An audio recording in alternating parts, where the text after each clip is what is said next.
Hello and welcome to My Career in Data, a podcast where we discuss with industry leaders and experts how they have built their careers. I'm your host, Shannon Kemp, and today we're talking to Doug Laney from West Monroe.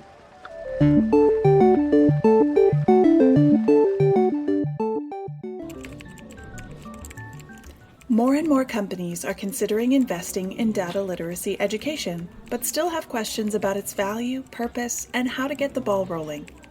Introducing the newest monthly webinar series from Dataversity, Elevating Enterprise Data Literacy, where we discuss the landscape of data literacy and answer your burning questions. Learn more about this new series and register for free at dataversity.net. Hello and welcome. My name is Shannon Kemp, and I'm the Chief Digital Officer at Dataversity, and this is My Career in Data, a Dataversity Talks podcast dedicated to learning from those who have careers in data management, to understand how they got there, and to be talking with people who help make those careers a little bit easier. To keep up to date in the latest in data management education, go to dataversity.net/subscribe. Today, we are joined by Doug Laney, the Innovation Fellow and Data and Analytics Strategy at West Monroe. And normally, this is where our podcast host would read a short bio of the guest, but in this podcast, your bio is what we're here to talk about. Doug, hello and welcome. Hi, Shannon. Great to be with you. Likewise. Well? Likewise, very well. And you? Very well, thanks. Yeah. Thanks for being a longtime Dataversity friend. Known you and met you at many conferences, and you're a speaker coming up at Enterprise Data World. I am looking forward to it. Yeah, we'll be covering monetizing data as an asset, and a little bit about data and analytics maturity as well. Oh, very cool. I love that.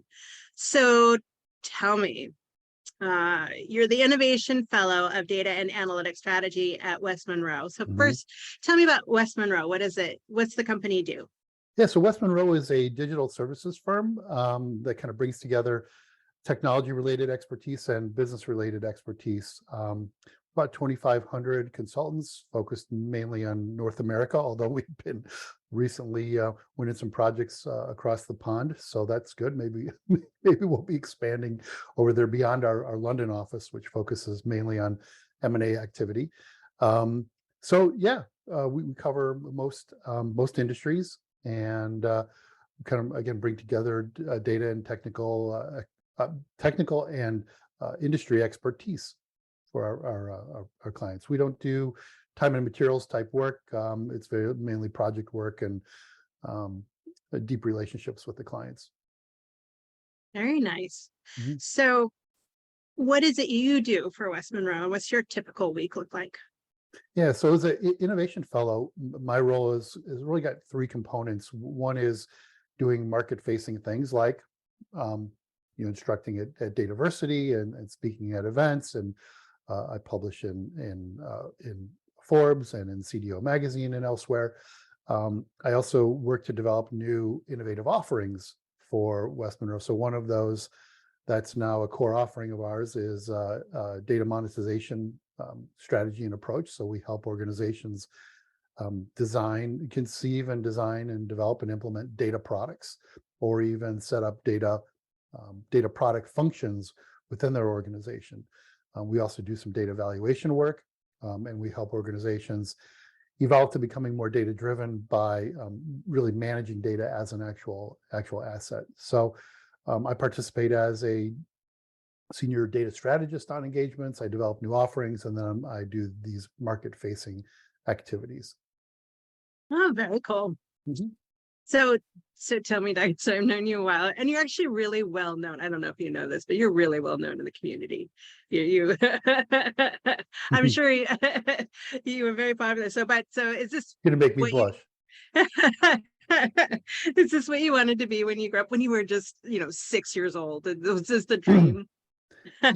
When I was probably about the time I was 6 or 7 years old, I wanted to be a photographer. My father and I built a darkroom in the basement, and used to shoot and develop photos, and I would spend 2, 3, 4 nights a week sometimes in the darkroom. Wow. Experimenting with different techniques or whatever, and just kind of learning the trade. Smelling all those chemicals must have done something to me, huh? So but then when I was 13, my dad brought home a personal computer, and I found it to be a much more powerful creativity tool, and pretty much never stepped foot in the darkroom again. Wow. So yeah, it was a real quick shift. Learned to code and experiment around with the PC, and yeah, so that was kind of my journey. And then you talk about being known in the industry. I remember sitting around in university with friends, and everybody was like, "What do you want to be when you grow up?" "Oh, I want to be rich. I want to be famous." Blah blah blah. I'm like, you know what? I just want to be respected in my profession, whatever. And yeah, that's I love that. So what yeah. did you end up majoring in? Well, there's a story. How much time do we have?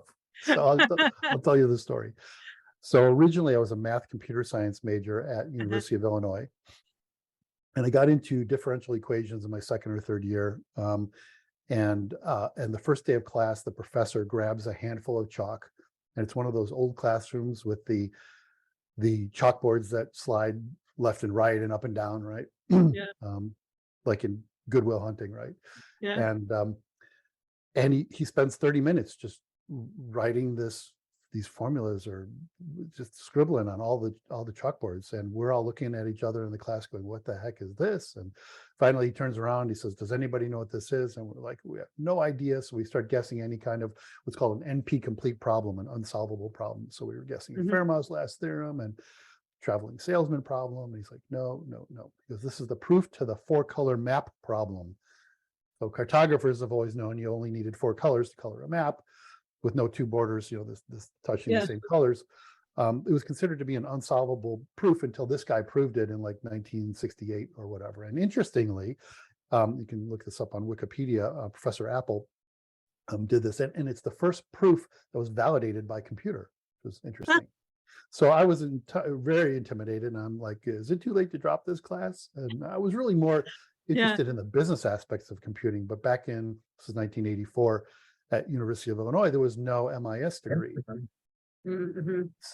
So I created a individual plans of study program, submitted it to the committee that integrated business and computer science, and it was unanimously rejected. Wow. They suggesting that why would anybody ever want to use computers for business? So Wow. anyway, a dean ended up helping me get it pushed through, and so I ended up getting a degree in software engineering and business administration. And then I learned that the next year they used that curriculum as the basis for a full-time MIS program at Illinois. Oh, that's Yeah. amazing. And now I'm honored to teach there. So I teach my Infonomics MBA class there each year. Oh, I did not know that. Yeah, That's very cool. Coming full circle then. come full circle. Yeah. Yeah. True innovator. Yeah. Okay, so where'd you go from there? What was the first job out of college? So the first job was with talk about coming full circle, was with Arthur Andersen back when it was Andersen Consulting, before it was Accenture.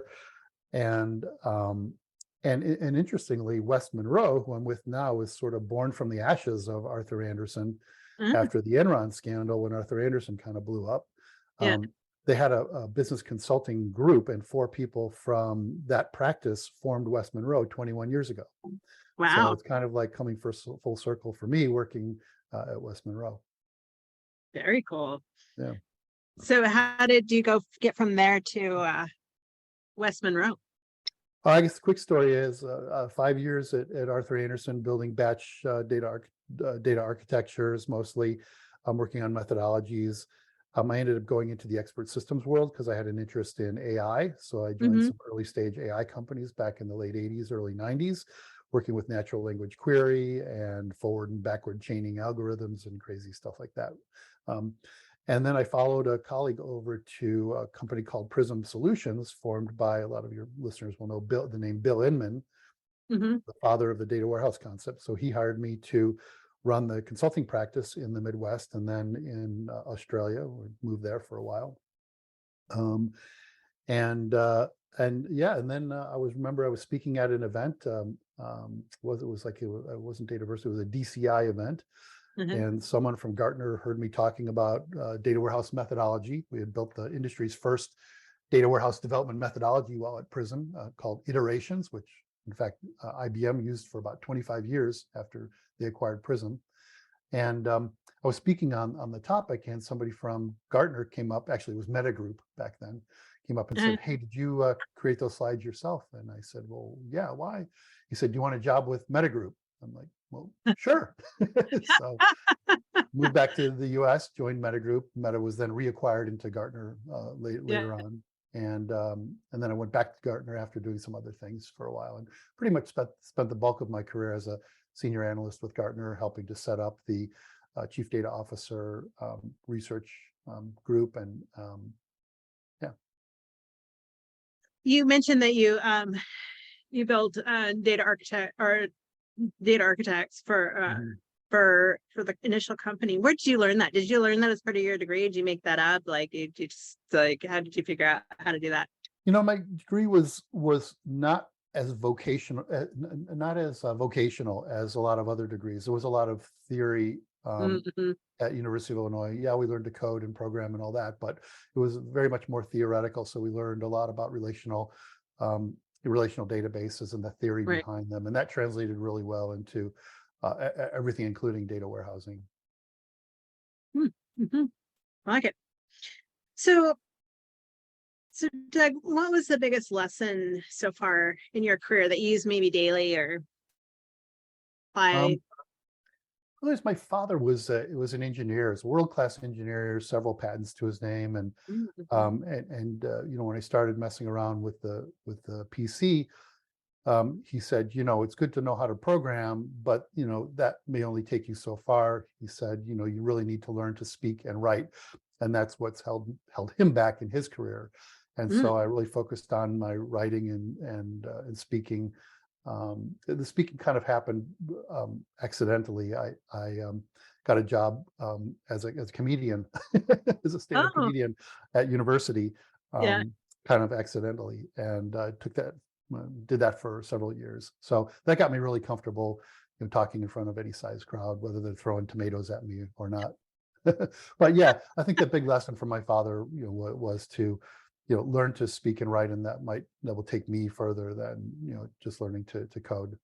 um, and then I think more recently it's been about building a personal brand using social media and networking, Mm-hmm. and then connecting my brand to the companies I'm with, whether it's Gartner or West Monroe. So I think everybody today should be thinking about how to build their own personal brand.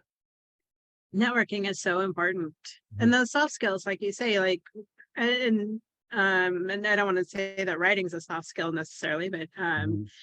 but speaking. And I love that you were a comedian. I didn't know that. I bet that what was the difference between the first time you got on stage and at the end? As a comedian, Yeah, well, I just did my little 5-minute act, and then it led to being asked to MC at a couple of clubs, and yeah. yeah. And then I actually at Arthur Anderson, my manager caught wind that I was doing stand up on the side, just open mics and things like that. And Mhm. back in the days when we could only wear white shirts and had to wear your jackets in the elevator, and Yeah. he said, "Listen, this hobby of yours is unbecoming of a young consulting professional," and I was dissuaded from continuing. Oh, but yet it served such a good purpose in being able to communicate. It did, yeah. Visit dataversity.net and expand your knowledge with thousands of articles and blogs written by industry experts, plus free live and on-demand webinars covering the complete data management spectrum. While you're there, subscribe to the weekly newsletter so you'll never miss a beat. That's awesome. That's amazing. Yeah. So, um, so tell me, like, having worked with data for so long, what's your definition of data and how do you work with it? Oh, wow. Definition of data. I guess it's just a digital representation of something, an event or an observation, or an entity of some kind. I guess that's a little technical, but it's really just a digital representation of something, right? Yeah. So Yeah. how do you work with data in your current role? Really, most of my work is around helping organizations generate ideas for creating new value streams from their existing data assets, and it's really been kind of a focus or journey of mine since I first kind of came up with the infonomics idea, this idea that information is an actual asset, and started Hmm. thinking about, all right, well, what do we do with assets? Well, we manage them, right? We measure them and we monetize them or generate value from them. So a lot of my work really has been around helping companies move beyond just building pretty pie charts and bouncy bar charts and dashing dashboards to really put data to work, build data products from it that others can use, and um, do things that are much more, diagnostic and predictive or prescriptive with their data, and help them come up with those ideas. When I rejoined Gartner, they said, hey, Doug, you're the big data guy. You came up with the 3 V's of big data, right? And so we want you to cover that for our clients. And the questions initially were around what is big data, back in the those, around 2010 or so, and then the questions quickly turned to, how do we do big data, and then what do we do with all this big data, which led me to start collecting use cases on how organizations are using data in innovative and high value ways. That really inspired me as well, and a dozen use cases and stories turned into 50, turned into 500 plus stories that I use to inspire clients to do more with their data than just report on it, right? Um, and then I was compelled or cajoled by some colleagues to put this into a book. So my latest book after Infonomics is called Data Juice, and that's a compilation of 101 stories of how organizations are squeezing value from data. So Oh, exciting. yeah, so that's really what my focus is on, not anything too technical, but really Mhm. helping business leaders and data leaders do more with their data assets. Okay, so I have to ask, what's your favorite story in the book? Do you have one? Oh, I got to remember which one is in the book. There are all sorts of just great examples. I Yeah. remembering this. Well, here's one that I actually inspired. I was speaking at a conference I was talking about dark data. And then Mm-hmm. someone in the audience raised his hand and he said, well, what dark data could we possibly have? And of course, dark data is data that's unused or underutilized data. And I said, well, you're with he was with one of the big 4 consulting firms. And I said, well, your goal is to run successful projects. Have you ever thought about analyzing the project communications on projects to identify where there are issues, leading indicators of issues on projects like scope or budget or Mm-hmm. personnel or technology related issues? And someone in the audience, lo and behold, went and took that idea, someone from Lockheed Martin. And Uh-huh. so he actually spoke at a Gartner event several years ago, showing how they analyze project communications and other documentation to get leading indicators of project issues well before the traditional method of typing up status reports, right, and sending them upward and then aggregating them and so forth. So Right. they claim they have 3 times greater foresight into project issues now and are saving hundreds of millions of dollars a year on the Wow. product line where they've applied this. So that's one of my favorite stories because it's one that I think I inspired. So Oh, I love that story. yeah. That's a lot of practical reasons or use of cases for that. Hmm. Uh, For sure. wow. So then do you see the importance of data management and the number of jobs working with data increasing or decreasing over the next 10 years, and why?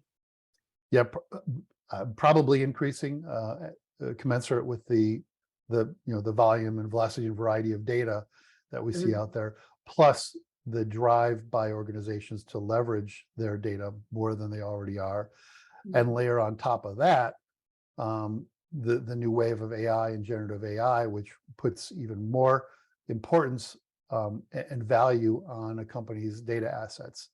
I also think that, and I wrote about this in Infonomics, I think that many organizations treat data as kind of a second class citizen. They talk about data as an asset, but they don't really manage it with the same discipline as other assets, as their financial assets or their physical assets or even their human capital. And it may be because it's not a balance sheet asset. Um, and until the accounting profession recognizes data as a balance sheet asset, I think it's going to be difficult, um, to for many organizations to rise to that level of managing and measuring their data as an actual asset. But I think there's an imperative to do so, and especially with this new wave of AI, in particular, unstructured data is really coming to the fore. Very nice. So Yeah. then what advice would you give to people looking to get into a career in data management? Yeah, again, there's always going to be room for people who are technical and learn how to set up databases and data structures and do data modeling and handle master data management and implement data quality functions and all of that. But I think there's a lot of value in people who are able to connect the dots between data and business value, and there's still a big gap there. I think. We often refer to it as data literacy, but I think it's more than just literacy. It's really getting organizations to treat data as an actual corporate asset, not just talk about it like one.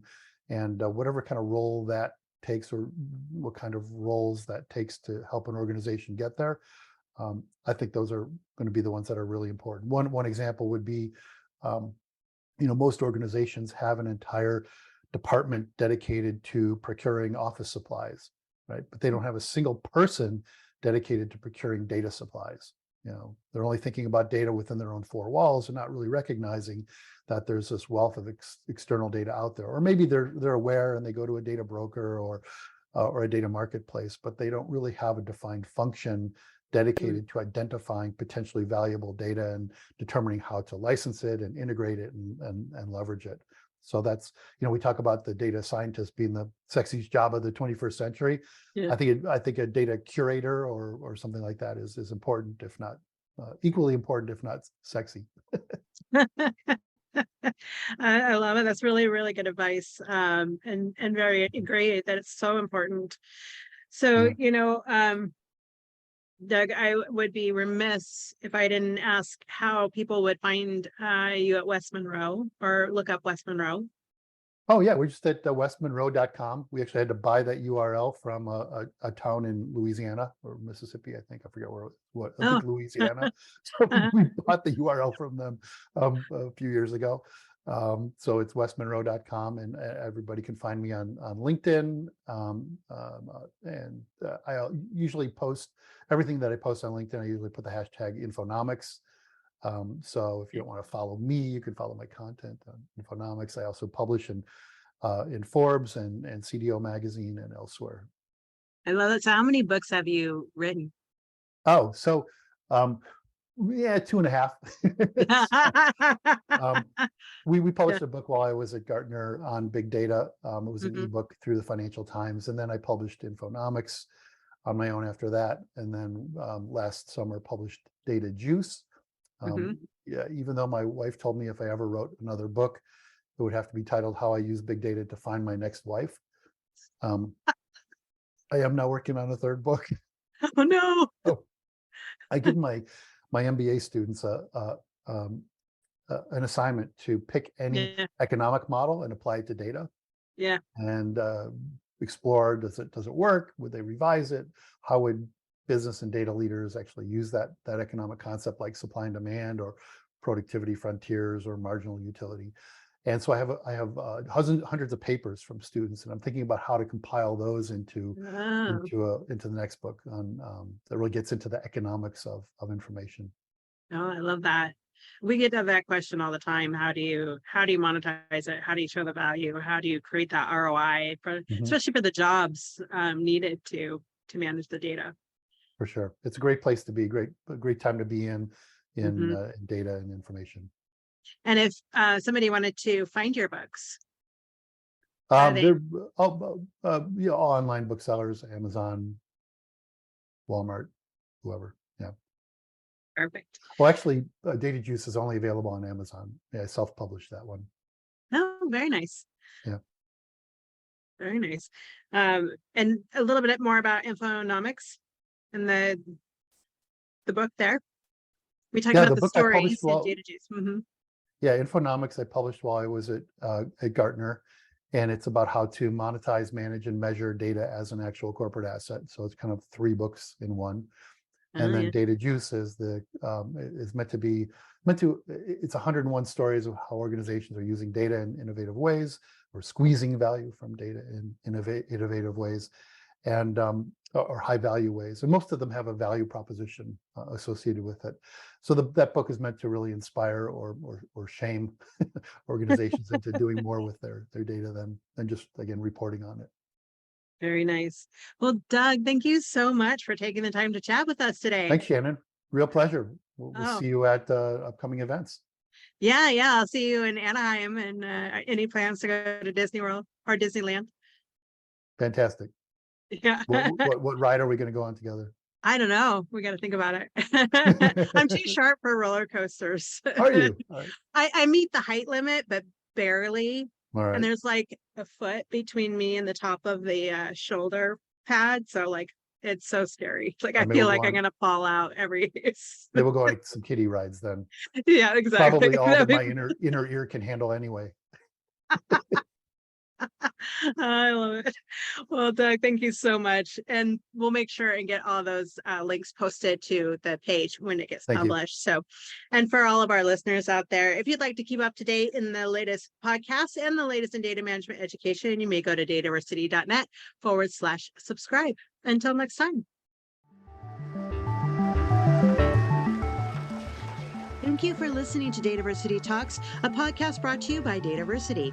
Subscribe to our newsletter for podcast updates and information about our free educational webinars at dataversity.net/subscribe.